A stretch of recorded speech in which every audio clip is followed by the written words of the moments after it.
Bonjour. Quel est le but de la vie dans l'univers? C'est une question qu'il est naturel de se poser. Pourquoi la vie s'est développée dans l'univers? Quel est le sens de la vie? Etc. Donc je vous propose aujourd'hui un axe de réflexion bien précis. N'hésitez pas à faire avancer le débat en commentaire, je vous rappelle que c'est le but de la chaîne. Et si je trouve des commentaires suffisamment intéressants, ça me donnera aussi la motivation de faire une autre vidéo. D'autant que je veux en faire une suite. Alors, on va préciser un peu la question. À la question « Quel est le but de la vie ?», je ne parle pas du but de notre vie. Je ne parle pas du but de la vie d'un être humain, mais bien de la vie en général dans l'univers. À partir du moment où la vie se développe sur une planète, a-t-elle un but? Va-t-elle toujours aboutir à la même chose? Je n'aborde pas le sujet sur un plan philosophique, mais bien sur un plan scientifique. Alors déjà, on va tordre le cou à quelques idées que j'entends. Ce n'est pas parce que l'univers est très grand que la vie peut prendre des formes complètement différentes, voire même extravagantes. Il m'est arrivé d'entendre « Ah, mais puisque l'univers est infini, donc il doit exister un double de moi ailleurs, ou il doit exister d'autres personnages dignes de films. » Bref.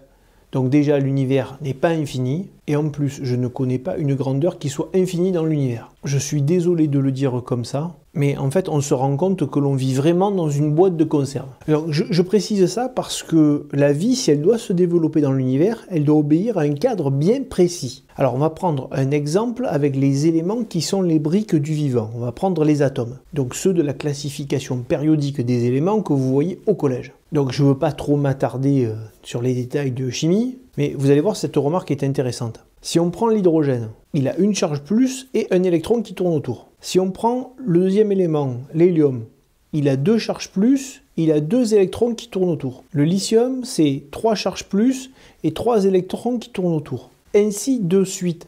Donc vous voyez bien que l'on ne peut pas oublier d'éléments. Et après, quand on commence à voir des atomes qui sont lourds, avec beaucoup de charges plus et beaucoup d'électrons qui tournent autour, ils deviennent très instables. Donc il n'y a rien à découvrir de ce côté-là. Partant de là, le squelette des molécules organiques, qui est constitué de chaînes carbonées, a peu de chances d'être remplacé par une autre structure fonctionnelle pour engendrer la vie. Donc ce que je veux vous montrer ici, c'est que si la vie doit apparaître à l'autre bout de l'univers, elle a un cadre bien précis. Alors déjà, il y a toute une période de déploiement de la vie sur une planète qui obéit aux lois de la sélection naturelle, qui permet de passer d'un être unicellulaire à un organisme ayant des membres pour attraper et des sens pour entendre, voir, sentir, le toucher aussi, qui est assez long. Sur Terre, il a fallu à peu près 3 milliards d'années pour que les organismes très simples deviennent des organismes plus complexes. Mais au final, ce qui nous intéresse, c'est de savoir si le but de la vie dans l'univers, c'est d'aboutir systématiquement à un être intelligent.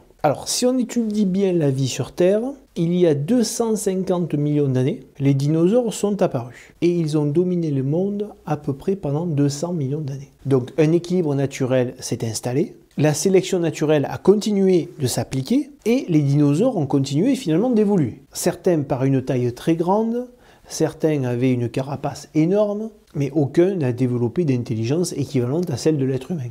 Et cette évolution des dinosaures, qui n'a pas été dominée donc par l'intelligence d'une espèce, aurait encore continué des millions d'années s'il n'y avait pas eu une catastrophe. C'est une extinction des dinosaures il y a 60 millions d'années. Alors on ne sait pas si c'est une météorite ou si c'est un problème avec un volcan, mais bon bref, c'est peut-être les deux. En tout cas, ça a permis une redistribution des cartes. C'est donc bien grâce à une extinction massive d'espèces que l'ordre établi a été chamboulé et que les mammifères ont pu se développer. Il y avait des mammifères durant les dinosaures, mais ils ne pouvaient pas s'épanouir. Donc à partir de ce moment, les mammifères ont pu commencer vraiment à grandir, à commencer à dominer le monde, et c'est en quelques millions d'années, 5 à 7 millions d'années, que l'on rencontre les premiers singes. Les premiers singes du genre Homo. Donc finalement, si les dinosaures ne s'étaient pas éteints, la vie intelligente sur Terre n'aurait jamais apparu. Ce qui semble nous donner une réponse, c'est que la vie n'évolue pas forcément vers une espèce intelligente. Alors, l'histoire des dinosaures qui ont dominé le monde,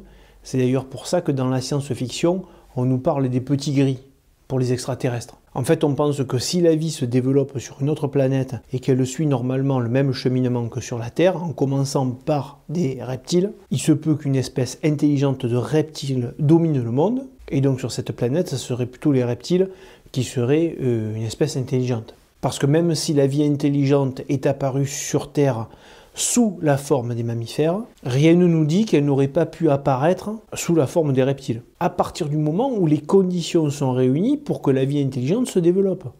Parce qu'on a vu qu'avec les dinosaures, c'était cuit. Donc voilà cette petite vidéo pour se rendre compte que l'évolution de la sélection naturelle ne pousse pas à la domination par une espèce intelligente. Donc je ne sais pas si vous avez fait attention dans ce que j'ai dit, mais les dinosaures sont restés 200 millions d'années, et les mammifères en 7 millions d'années, tac, hop, ils sont apparus, et il y a eu une espèce intelligente qui est venue. Donc ces 200 millions d'années, en fait, ils auraient peut-être pu durer des milliards d'années jusqu'à la fin de la Terre. Donc voilà, le but de l'évolution, le but de la vie, le but de la sélection naturelle n'est pas forcément l'émergence d'une espèce supérieurement intelligente.